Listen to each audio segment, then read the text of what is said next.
back again. Might be, getting close to the end here. Last game, got through last week's game at Norfolk.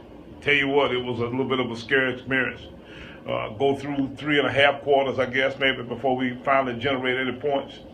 Got a field goal, got one block, had a little bit of a sound of life at times, but we didn't get much done, and then we get behind.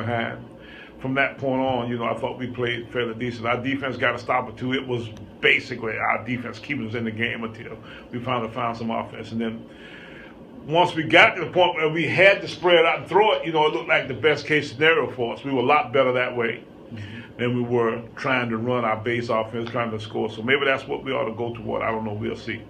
But that was the difference in the football game. After we got to spread out and start throwing around pretty good, then we found a little bit of run game to go with it, but it was mostly through Collick and our receivers and tight ends, those guys catching the football, and they did some nice things there to get us down the field and get us in the end zone.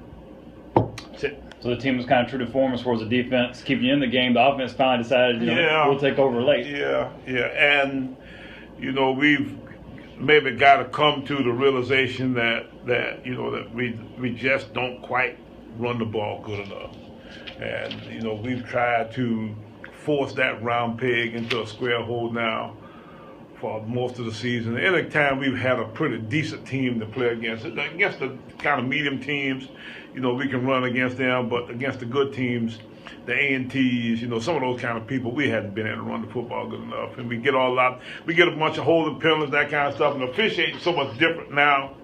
We got that umpire back behind our offense, which has been a little bit of a different adjustment. He sees things a little bit differently.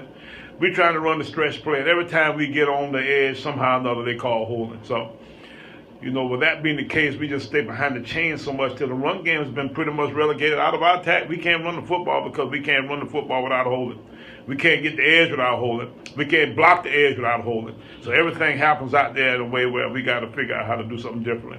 It's forced us into maybe having to throw the football more because we can't run the football the way it's going.